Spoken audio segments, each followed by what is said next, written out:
Quantos podem glorificar ao Senhor? Quantos amam Jesus? Quantos amam Jesus?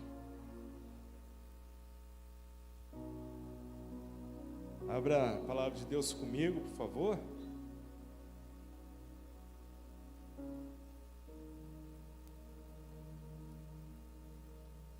Segundo Crônicas, capítulo 1, verso 7.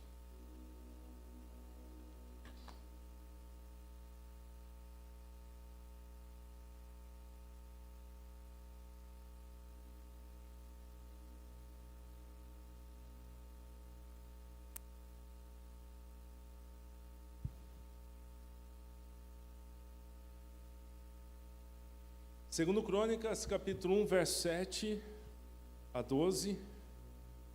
E diz a palavra de Deus aqui: naquela mesma noite, Deus apareceu a Salomão e disse-lhe: pede o que quiseres que eu te dê. E Salomão disse a Deus: tu usaste grande beneficência com Davi meu pai, e a mim me fizeste rei em seu lugar.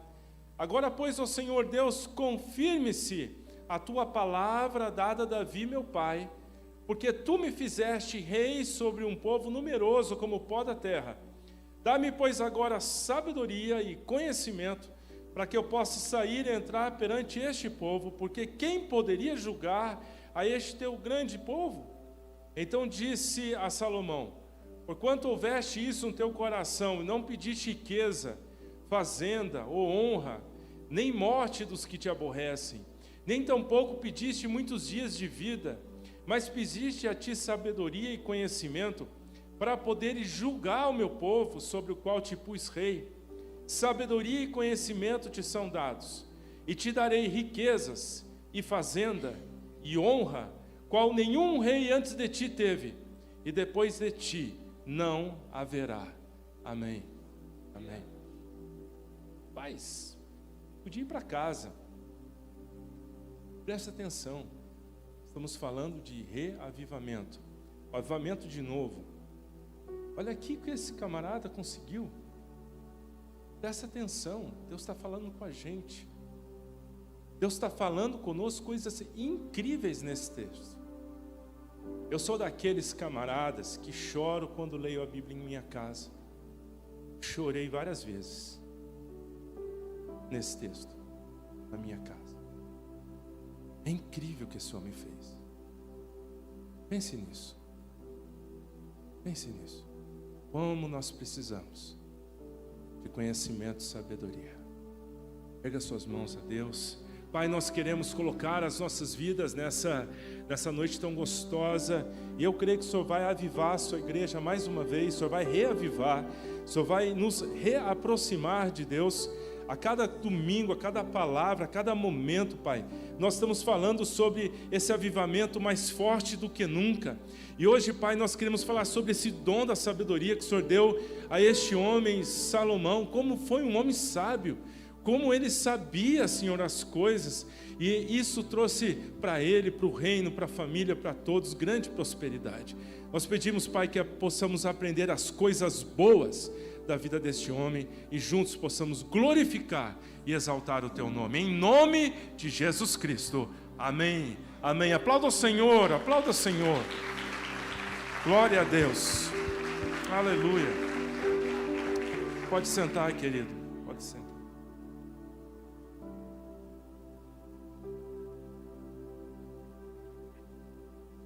É bom estar aqui com você novamente nessa noite, pois desses dias todos que a gente passou ali, e eu quero te dizer, meu amigo, que mais do que nunca isso está acendendo no meu coração, essa chama do reavivamento do Senhor. E nós estamos falando que nós estamos buscando esse avivamento novamente diante de Deus, esse reavivamento, porque na verdade é mais forte do que nunca.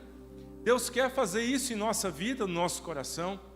Mas olha só, nós estamos falando que o livro de Crônicas é a base do nosso buscar de Deus esses dias. Essa série está focando especificamente o livro de Crônicas. E o livro de Crônicas foi escrito por um homem chamado Esdras. E Esdras é um camarada que foi muito usado nas mãos de Deus.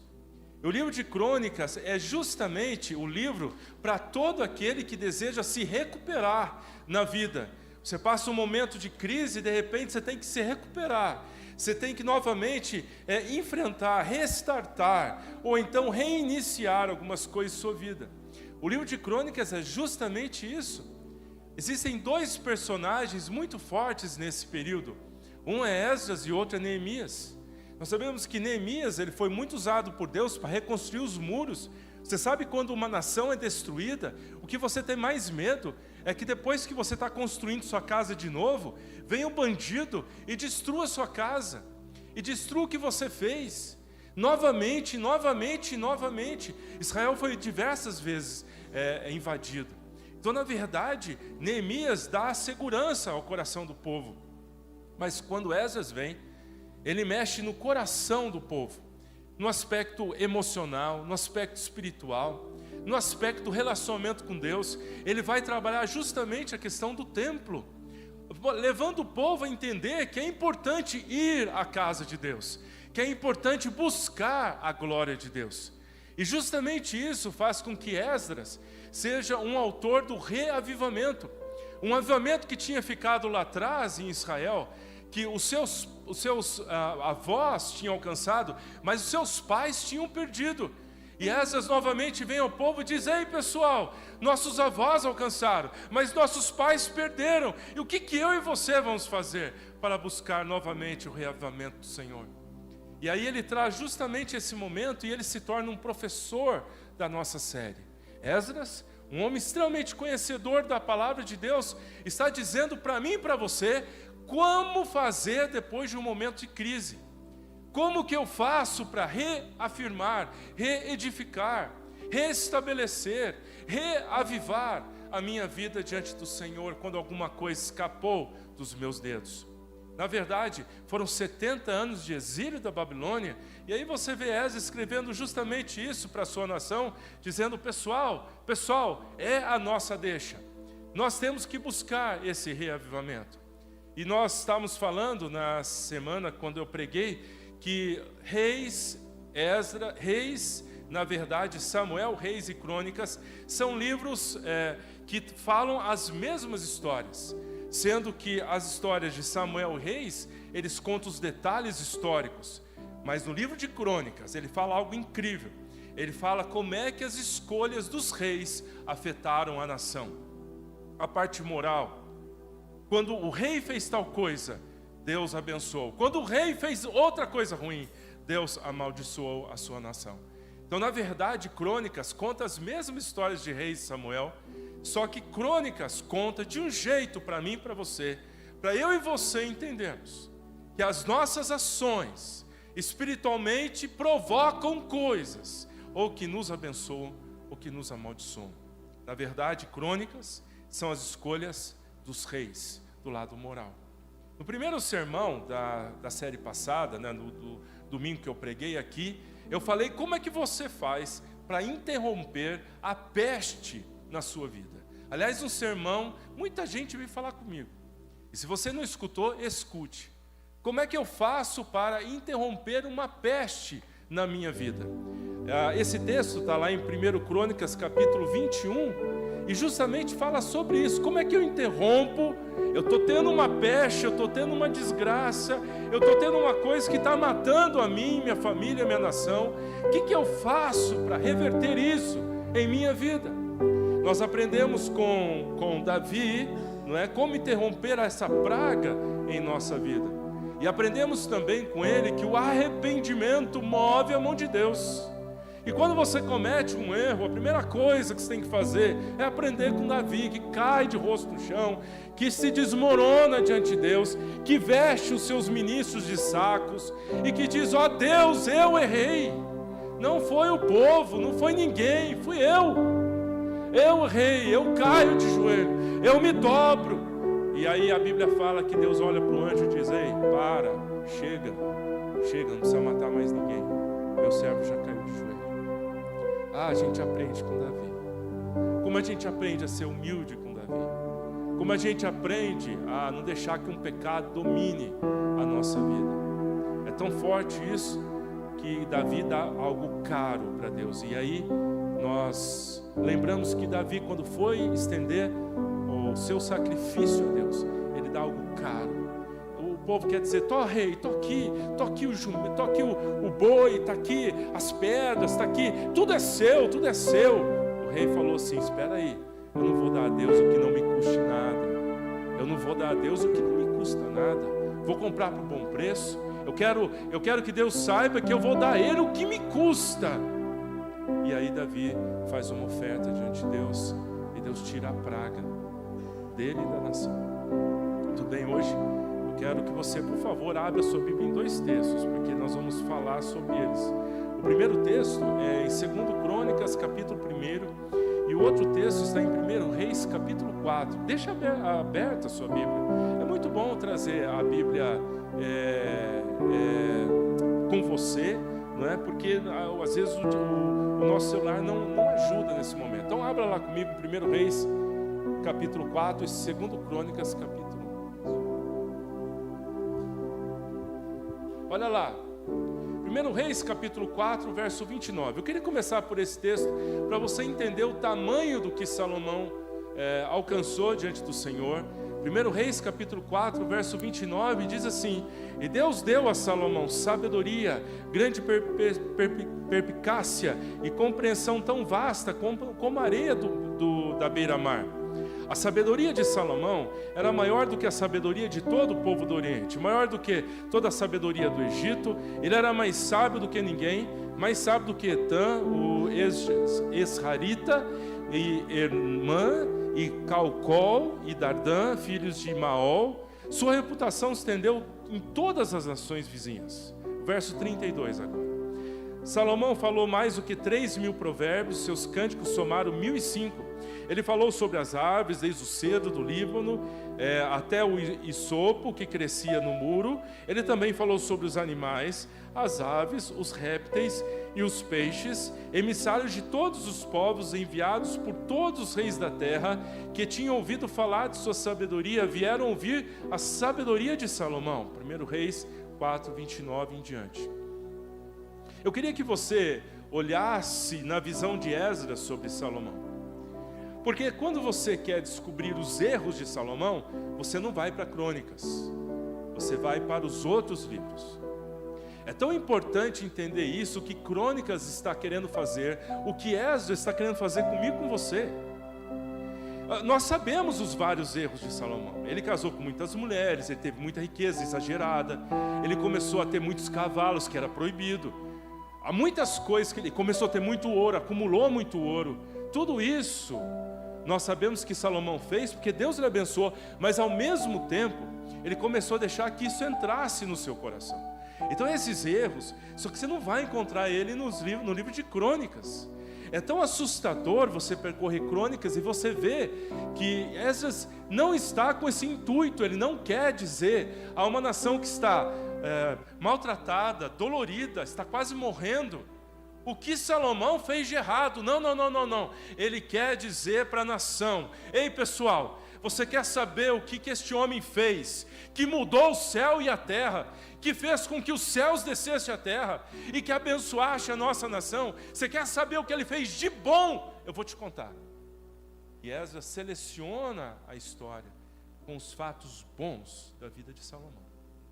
E ele vai contar para mim e para você como é que faz para sair de uma crise. Ele vai contar para mim e para você como é que faz para sair de uma situação difícil da nossa vida. Como é que faz para você vencer o impossível? Nós estamos falando de uma nação que veio 70 anos maltratado da Babilônia, e Ciro devolve eles para a terra. Nós estamos falando de uma nação sofrida. Nós estamos falando de uma nação que está quase morta. E Esdras fala: eu tenho a solução para quem quase morreu, mas ainda está vivo. Eu tenho a solução. E a solução que eu tenho para vocês está na vida de Salomão. E ele tira toda a parte ruim e parte para as partes boas que Salomão fez. Olha só que importante. Você sabe que se você quer os erros dele, pode abrir em 1 Reis 11 lá, você vai ler. Mas se você quer a parte e reconstrói uma nação, ele começa a contar para nós: a escolha deste homem arrebentou, abriu o céu. A escolha deste homem abriu o céu. A escolha que esse homem fez, que eu vou te contar agora, rasgou o céu. Portanto, se você quer aprender como rasga o céu, escute o que eu vou contar. E às vezes começa a contar a história de Salomão. Em primeiro lugar, ele fala: Salomão acertou de início.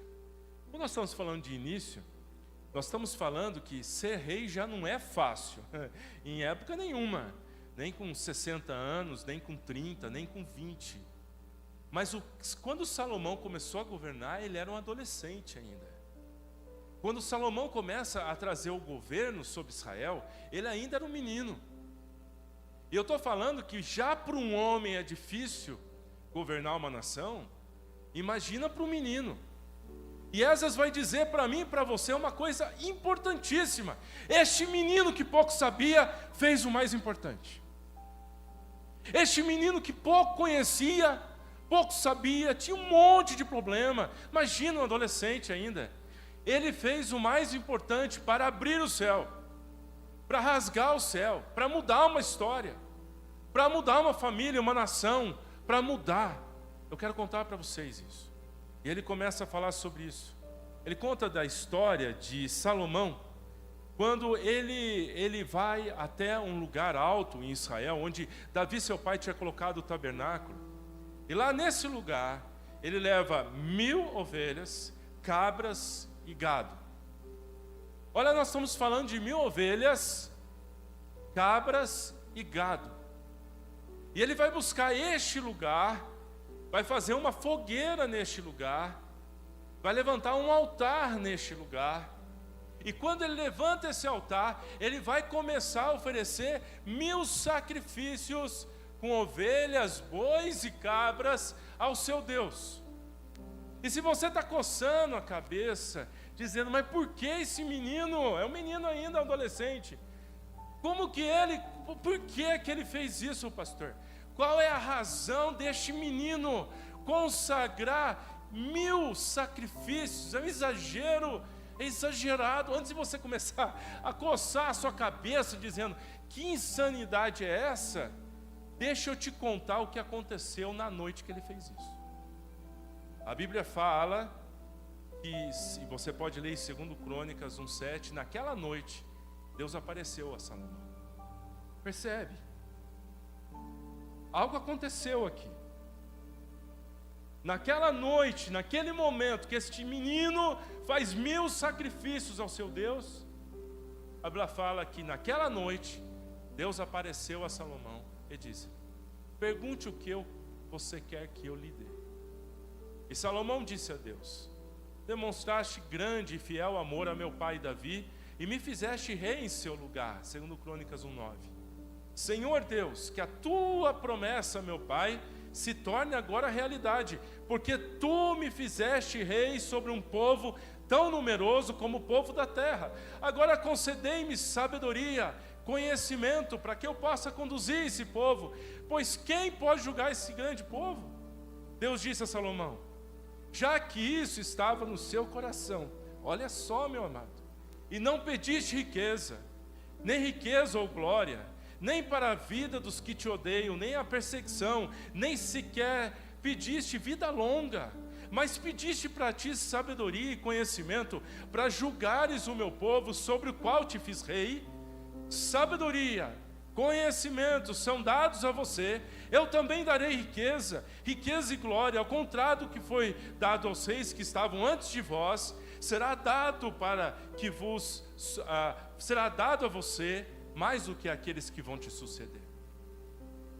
Salomão tinha 14 anos, quando fez 1000 sacrifícios a Deus. Salomão não foi o rei mais jovem de Israel a governar Israel, mas com certeza, se você tem 7, 8, 12, 14 anos e começa o seu primeiro ato, subir numa montanha, levar 1000 animais contigo e oferecer ao seu Deus 1000 sacrifícios, quando ele fez isso, Deus apareceu para ele de madrugada.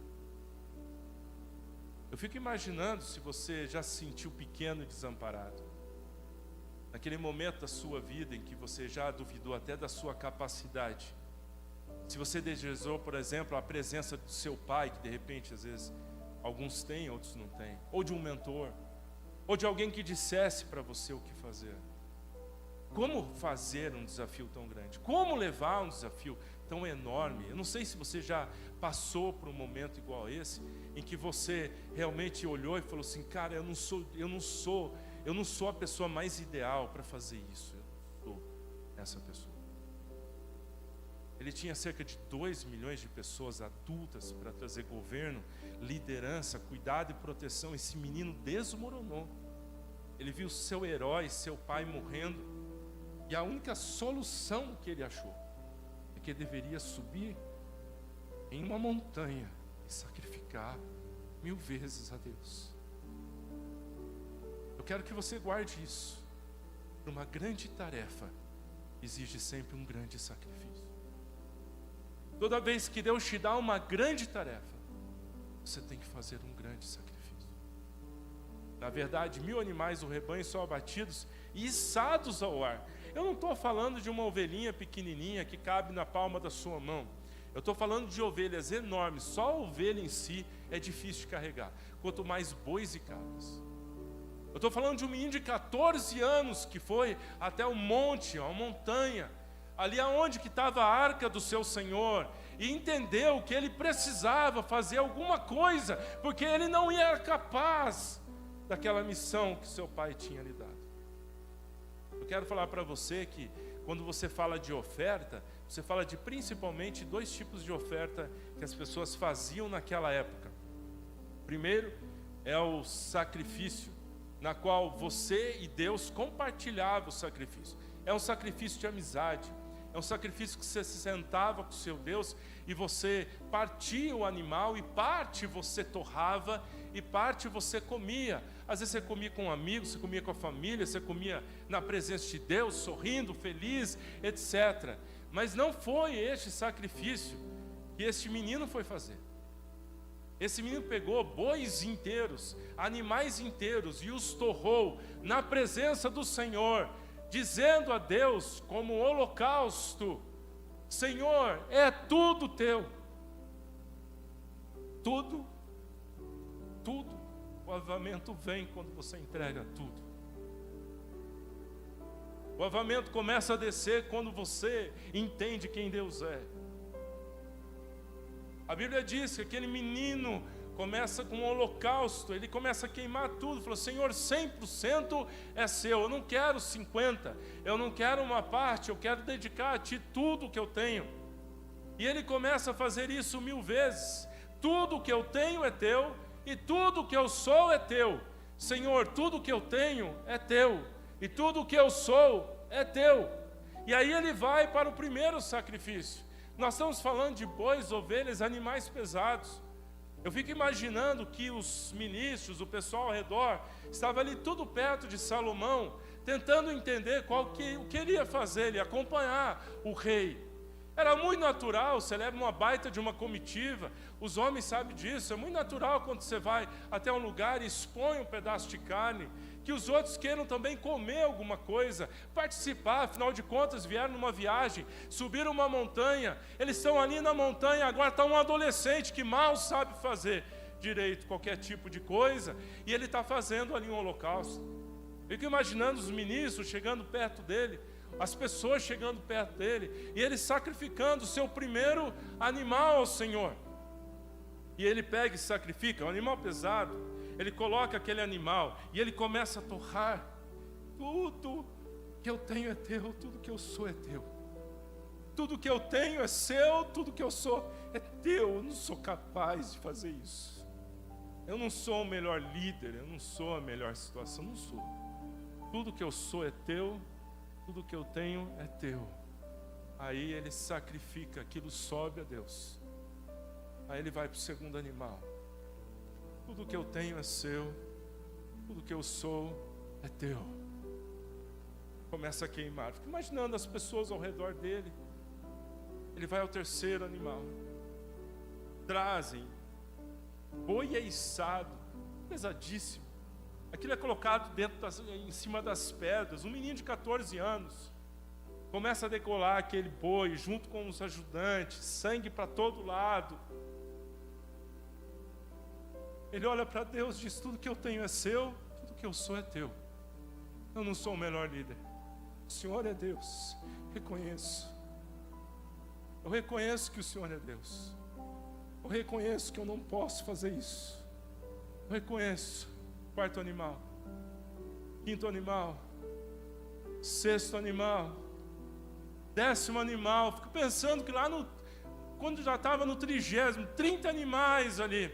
Fico imaginando que alguém olhou e falou: puxa, o cheiro está agradável. Quem sabe agora ele vai comer com a gente. Quem sabe agora ele vai dar um pedaço ao ministro, ao menino, aquele que subiu com ele, quem carregou o seu escudo, quem veio com o seu cavalo. Afinal, todos estavam ali com fome. 30, 50, 100. Já experimentou ajoelhar diante de Deus 10 vezes? Já te experimentou abaixar a tua cabeça diante do altar de Deus 10 vezes? Você já experimentou chegar na tua casa 30 vezes e colocar o rosto no chão e dizer: tudo que é meu é teu, Senhor, tudo que eu sou é teu, tudo que eu tenho é teu? Já experimentou isso para ver o quanto cansativo é, como isso é cansativo? Mas eu não estou falando de se ajoelhar simplesmente, eu estou falando de degolar o animal, eu estou falando de cortar, eu estou falando de queimar, esperar aquela fumaça subir e partir para outro animal. Eu estou falando das horas e horas que esse menino declarou diante de Deus: o que eu tenho é teu, o que eu sou é teu, eu não consigo sem o Senhor, eu preciso, Senhor, eu preciso da sua graça, eu não tenho graça suficiente para isso. 500, 600 animais, é muita coisa, gente. Transforma cada momento que esse homem teve, esse menino de 14 anos, em uma vez que você se prostra com o rosto em terra. Experimenta chegar até 1000 vezes, dizendo: tudo que eu tenho é teu, tudo que eu sou é teu. É lógico. Eu fico imaginando nos céus os anjos olhando, dizendo: rapaz, o que Deus vai fazer? Rapaz, o que Deus vai fazer? Fico imaginando o movimento celestial de tantas vezes que nós, não poucas vezes, às vezes queremos nos prostrar, adorar ou orar. Aí vê esse menino fazer isso 1000 vezes. 1000 vezes. Mas não é à toa que esse menino faz isso. Davi, o seu pai, já tinha dito para ele. Veja como é importante o ensino na família. Davi tinha olhado e falou: menino, eu estou indo embora. Tinha 14 anos. Menino, estou indo embora. Escute o que eu vou dizer. Busque a sabedoria, meu filho. Sabe o que é um pai falar isso para o filho na hora da sua morte? Filho, senta aqui comigo. Eu estou indo embora. Mas meu filho, eu quero te ver lá no céu. Busca a sabedoria. Tem misericórdia de você e da tua alma. Busca a sabedoria. E antes de ir embora, Davi dá esse conselho para ele. Então, quando ele foi fazer o primeiro gesto dele, o que estava no coração dele? Eu vou buscar a sabedoria. Senhor Deus, 500 vezes eu te digo: tudo que eu tenho é seu, tudo que eu sou é seu. Eu não sou capaz, e nem há em mim condições. Eu só sou um menino para guiar um povo desse tamanho. Quando Salomão começa a declarar isso, os céus começam a se mexer. Tudo que eu sou é seu, tudo que eu tenho é seu. Quando esse cara vai dormir, Deus visita ele à noite e diz: ei, você me deu algo muito importante, você me deu algo muito bom, filho. Eu gostei disso.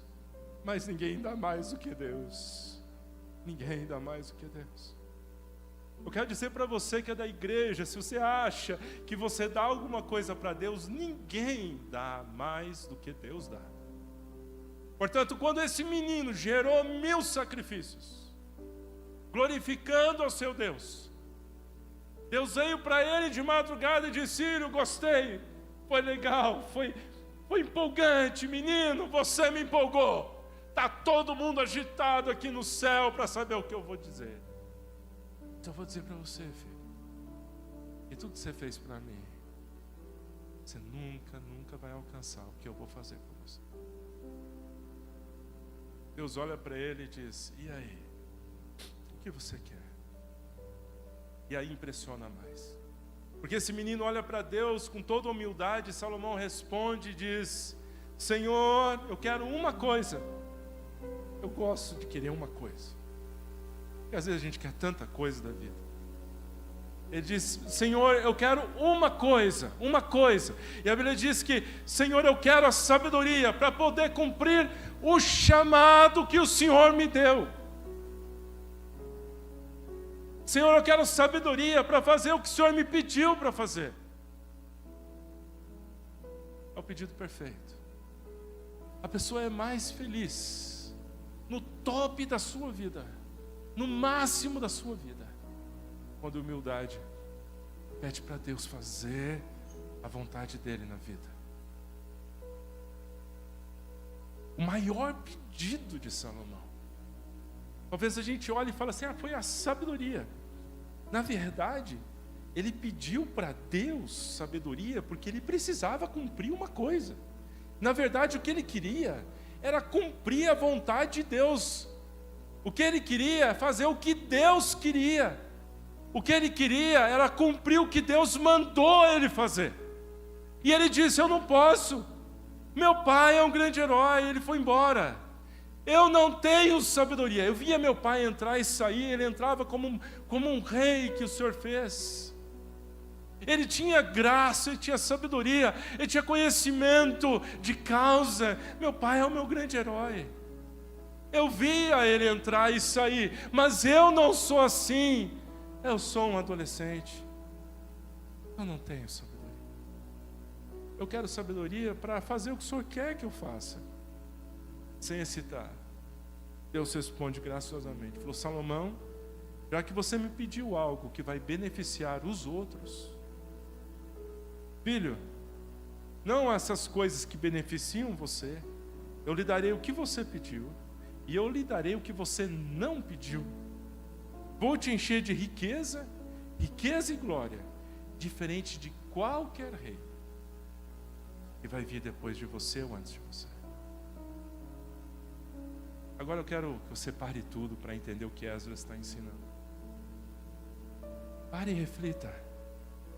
Para tudo na sua vida.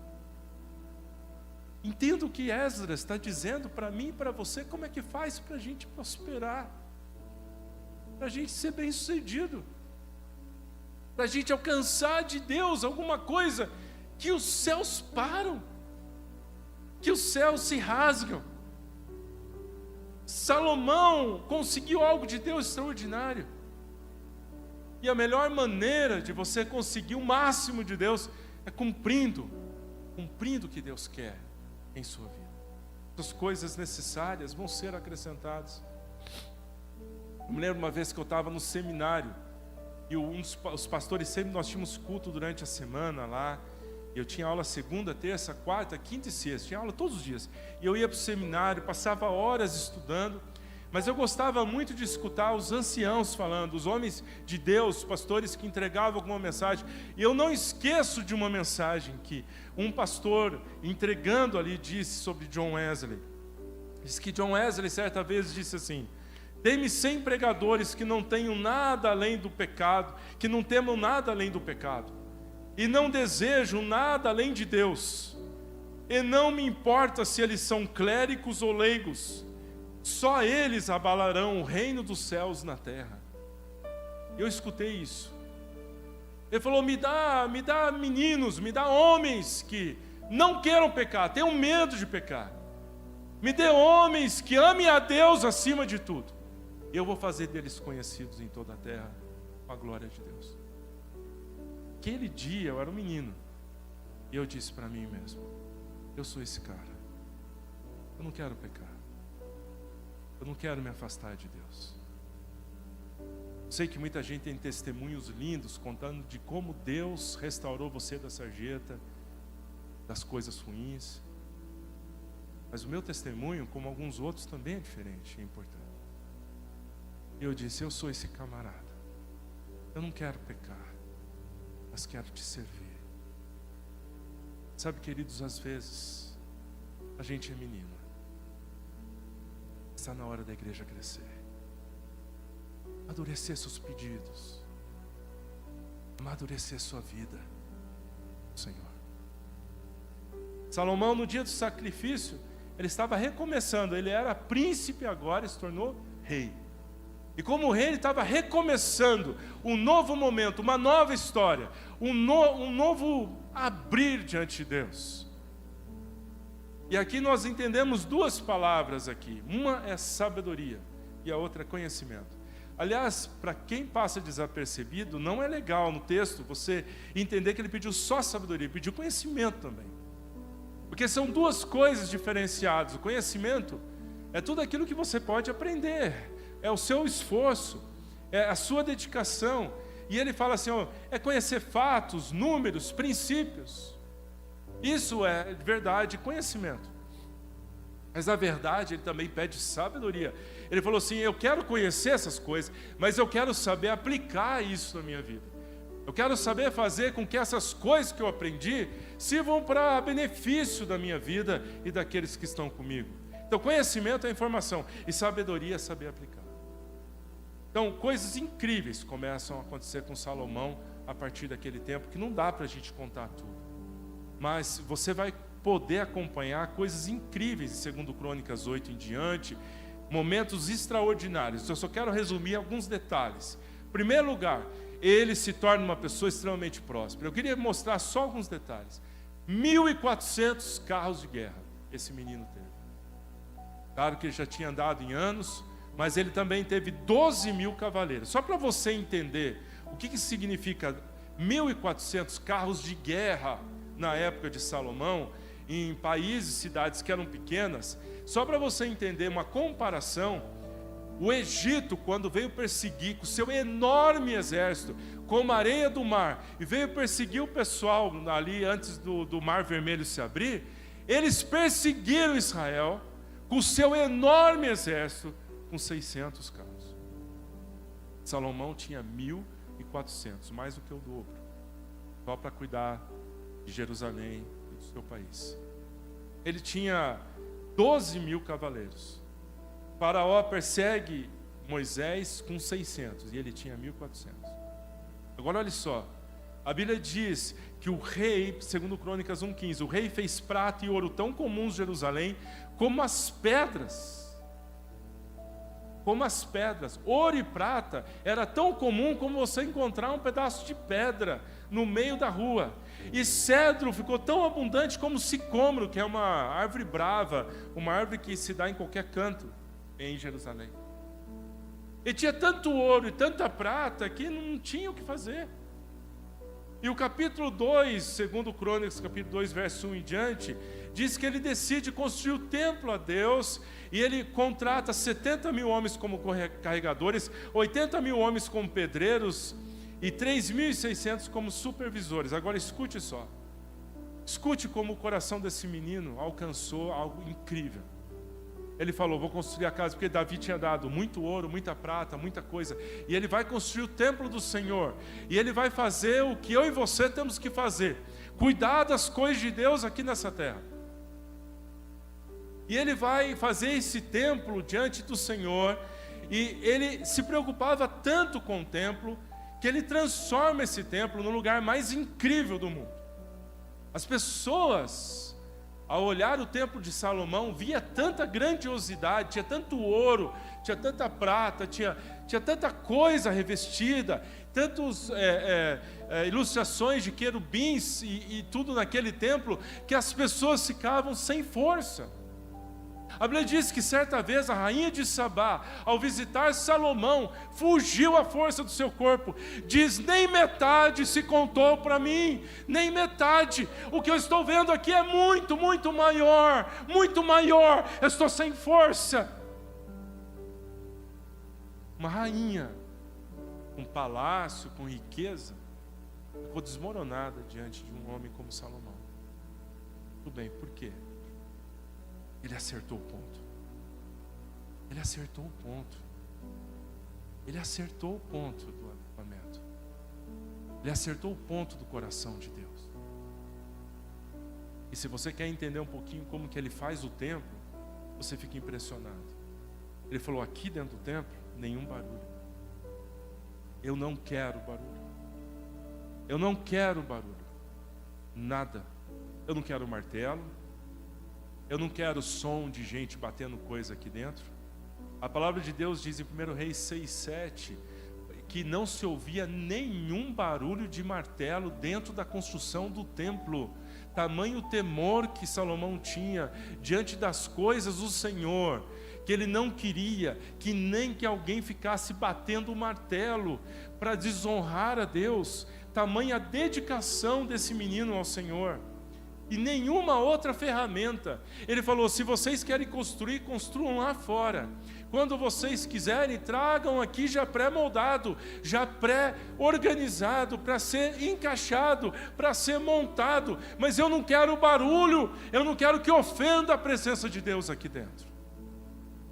Eu não quero que pessoas que não são do povo de Deus comecem a falar ou desfazer.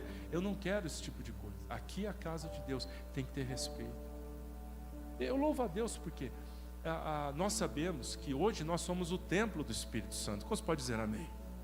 Nós somos o templo do Espírito Santo, e por sermos o templo do Espírito Santo, às vezes nós erramos um pouco com a medida e achamos que porque nós somos o templo, é que Deus vai aceitar a coisa de qualquer maneira ou de qualquer jeito.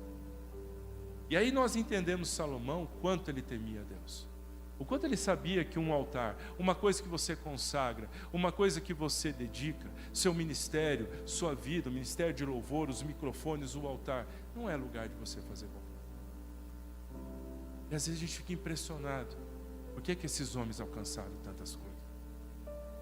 Aí você começa a ver, por exemplo, os recursos.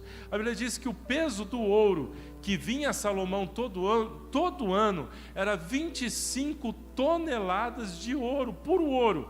25 toneladas de ouro, numa conta rápida aqui no Brasil, é 8 bilhões, acima de 8 bilhões de reais que Salomão tinha para construir as coisas de Deus. Só que a Bíblia fala que ainda as nações ao redor, as pessoas ao redor, traziam ouro em abundância, porque queriam escutar ele falar. Então, para leste de Salomão, o rei deixou daquele país, a rainha de Sabá e outros homens, eles vinham para ouvir Salomão, a sabedoria de Salomão, e davam eles mais e mais ouro, mais e mais pedras, mais e mais coisas preciosas, porque a glória de Deus estava em Salomão. Salomão teve a glória do Senhor sobre ele. Salomão atingiu o coração de Deus. Salomão entendeu como é que Deus age, como é que Deus faz. E o capítulo 7 contém a resposta de Deus a este momento tão incrível, que Salomão ora a Deus para que o templo fosse consagrado. E a Bíblia diz, abre a Bíblia comigo lá em 2 Crônicas 7:12, é bem conhecido, mas vamos lá. A Bíblia diz, então o Senhor apareceu à noite e disse, ouvi a tua oração, e escolhi este lugar para mim, como templo de sacrifício. Se eu fechar o céu para que não haja mais chuva, e se eu ordenar ao gafanhoto que consuma a terra, ou se eu enviar peste sobre o meu povo, agora escute, e se o meu povo, que leva o meu nome, se humilhar e orar e buscar a minha face e se desviar dos seus maus caminhos, então eu ouvirei do céu, perdoarei os seus pecados e sararei a sua terra. Deus fala algumas coisas importantes aqui nesse dia para nós, que é justamente isso, se eu me humilhar. Querido, eu quero que você entenda a importância de se humilhar. Eu quero que você entenda a importância de se dobrar diante de Deus. Eu quero que você entenda que eu hei de ver 15, 20, 30 homens prostrados comigo, buscando ao Senhor e se prostrando. Eu quero que você entenda que quando eu me prostro aqui na frente, quando eu oro, quando na minha casa eu me prostro, quando eu busco a face de Deus, não quer dizer que Deus precise disso, de jeito nenhum. Ele não precisa dos seus mimos, Ele não precisa, Ele já é Deus, Ele já é Senhor, Ele é dono do céu e da terra, Ele não precisa de ouro, não precisa de prata, e Ele não precisa que você fique falando santo, santo, santo para Ele. Mas quando você se prostra, a unção dEle vem sobre você, e a cura, e a bênção, e a direção. Portanto, quando eu me humilho, a espada, as lutas passam por cima, e eu fico de joelhos, diante daquele que pode todas as coisas. Portanto, se humilhar e orar. Quando eu me humilho, você diz, Deus é grande, eu não sou grande. Quando eu oro, você fala para Deus as suas esperanças e dos seus sonhos, você faz dele alguém que compartilha da sua vida. Quando você busca a face de Deus, você pensa nele, você coloca ele para dentro do seu dia a dia, você coloca ele para dentro do seu coração, você deixa ele guiar você. E quando você desvia dos maus caminhos, você diz, não vou oferecer desculpas a Deus, dizendo, todo mundo faz isso e eu faço também. Todo mundo mente, eu minto também. Todo mundo rouba, eu roubo também um pouquinho. Todo mundo não é fiel, várias pessoas são fiéis a Deus, também eu não vou ser fiel a Deus. Você para com essas coisas. Quando você diz que, Senhor, eu vou me desviar do mal, está dizendo para Deus, Senhor, eu quero me afastar de todas as coisas erradas que eu sei que a Tua palavra diz não. Por último, Ele vai vir sarar a terra.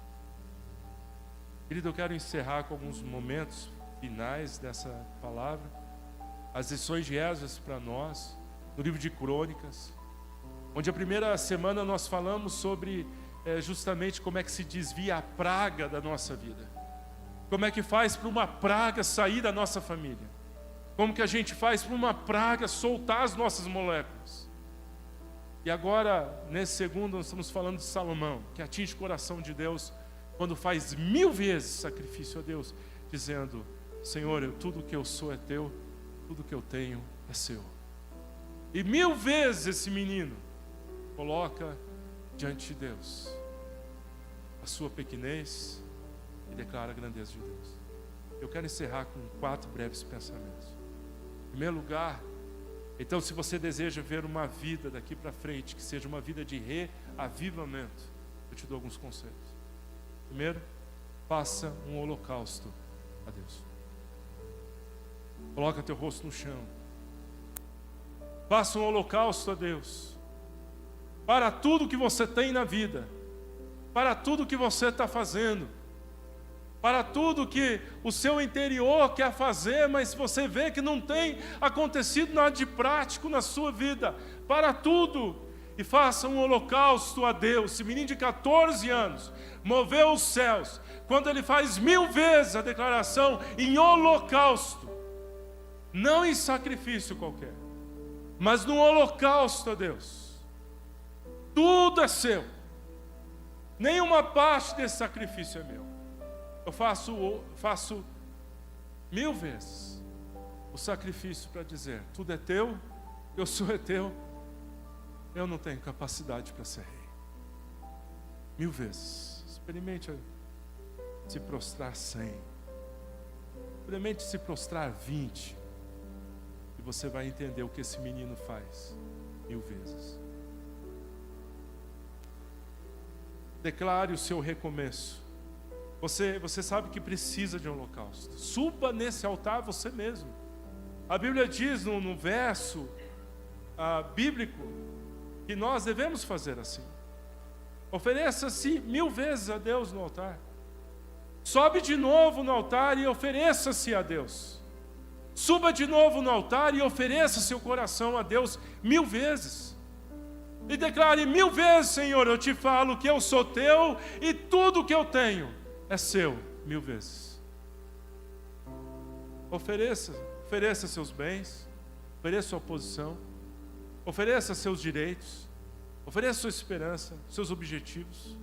Diga, Senhor, eu estou aqui, tudo que eu tenho é teu, tudo que eu sou é teu. Segunda coisa, peça sabedoria a Deus. Há um versículo na Bíblia que diz justamente isso em Tiago 1,5. Se alguém precisa de sabedoria, deve pedir a Deus. Que não vai lançar no teu rosto, Ele vai ser generoso e vai dar a você sabedoria. Então, na verdade, peça. A segunda coisa que Salomão fez é pedir sabedoria. Eu quero conhecimento e eu quero sabedoria. Eu quero conhecer as coisas, depende um pouco de mim. Eu tenho que ir atrás de conhecimento, eu tenho que ir atrás de curso, eu tenho que preparar a minha vida para coisa, mas eu já percebi que se eu fizer todos os cursos da minha vida e for o camarada mais preparado, mas eu não souber aplicar estes cursos na minha família, estes cursos no meu dia a dia, esses cursos no meu filho, na minha filha, que se não for a sabedoria do alto, eu não vou vencer. Portanto, te peço sabedoria. A terceira coisa que Salomão faz é busca a sabedoria, lendo a Bíblia. Sabe, o livro de Salomão mesmo, que é o livro de Provérbios, ele começa assim para nós. Para aquele que quer aprender sabedoria, a disciplina, quer receber instrução, quer ser prudente, quer ser reto, quer ter justiça, integridade, para ensinar astúcia aos inexperientes. Diz, olha, deixe uma pessoa sábia ouvir e aumentar o aprendizado. Salomão está falando, eu tenho sabedoria que Deus me deu, e eu vou repartir com você. Está no livro de Provérbios. Começa a ler a palavra, começa a buscar direção na sua vida, prostre-se ao Senhor, curva a sua cabeça, leia a palavra de Deus. Pode ver que as desculpas são tantas para a gente não ler Provérbios. E Provérbios tem 31 capítulos, justamente um para cada dia do mês. Foi Billy Graham que falou que durante anos e anos da sua vida, ele procurava ler o livro. Na verdade, o livro de Provérbios, estou chegando nele agora, na leitura minha pessoal. Eu quero convidar todo aquele que quer aprender mais da sabedoria a lê-lo. Quarta e última coisa. Primeiro, faça o local. Segundo, peça a sabedoria. Segundo, busque a sabedoria. Terceiro, caminhe com a sabedoria. E esse último conselho eu quero deixar para você nessa noite. Busque. Caminhe. Continue andando. Não é uma coisa de você buscar uma vez só na vida. Continue andando em sabedoria. Provérbios 13:20 diz, aquele que caminha com sábios se tornará sábio, mas o companheiro dos tolos sofrerá dano. Cuidado com quem você anda. Cuidado com aquele que você escuta. Cuidado com seus mentores. Escolha bem as pessoas que dizem em sua vida as coisas que você deve ou não fazer. Sabe, queridos, quando você anda, você compartilha a sua vida. Você se deixa guiar pelos bons princípios. Portanto, alguns te fazem a tua vida mais sábia e outros mais tola. Olha bem, eu quero terminar com uma ilustração que eu achei incrível quando eu escutei e guardei no meu coração para um dia compartilhar, é hoje. Um Airbus A380 estava sobrevoando o Atlântico, num voo bastante calmo, estável. Quem já andou de avião grande sabe como é estável. E ele estava indo nesse voo bem estável, e de repente um caça Aerofighter se aproxima dele, encosta nele, né? E faz uma pergunta, cumprimenta o companheiro, o piloto, e faz uma pergunta para ele, diz assim, e aí, como é que está o voo? Muito cansativo, muito entediante o seu voo? E o rapaz do Airbus, piloto, olhou para ele e disse, hã? Entendi. Aí o rapaz do caça acelera, quebra a barreira do som, sobe numa altura vertiginosa, em seguida mergulha praticamente no nível do mar e volta ao lado do Airbus, bem calmamente diz, e aí, o que você achou disso? Mergulhei, corri, fui para lá, fui para cá, o que você achou disso? O rapaz falou, impressionante. Agora dá uma olhada o que eu vou fazer. E o rapaz do caça continuou olhando, mas não aconteceu nada. 5 minutos depois, o rapaz do Airbus, o piloto, volta e diz: e aí, rapaz, você gostou do que eu fiz? Ele diz: você não fez nada. Continuou sereno no seu caminho, continuou tocando direito, você não fez nada. Ele falou: como não, rapaz? Olha, nesse tempo em que a gente está aqui, eu fui até o banheiro, fiquei as minhas pernas, tomei um cafezinho, comi um croissant e fiz uma reserva no melhor hotel que nós vamos fazer a parada, um hotel 5 estrelas, que o meu empregador pagou para eu pilotar esse avião. E aí? Moral da história: quando você é muito jovem, velocidade e adrenalina te chamam muita atenção. Mas à medida que você vai envelhecendo na vida, alguns valores são mais importantes. Conforto, sabedoria, serenidade faz você chegar até o céu. Sabedoria que Salomão nos ensina não é para um momento, é toda a vida. Preste bem atenção. Eu queria fazer uma oração hoje com qualquer pessoa que queira se entregar em holocausto a Deus. Eu queria fazer uma oração hoje com qualquer pessoa que sente que deveria vir até o altar e dizer: vou fazer igual Salomão. Senhor, eu quero declarar que 1000 vezes minha vida é sua e tudo que eu tenho é seu. Eu queria pedir para você ficar de pé enquanto o pessoal da equipe Louvor está cantando. Eu quero que você medite nessa palavra nessa noite. Baixe sua cabeça no seu lugar.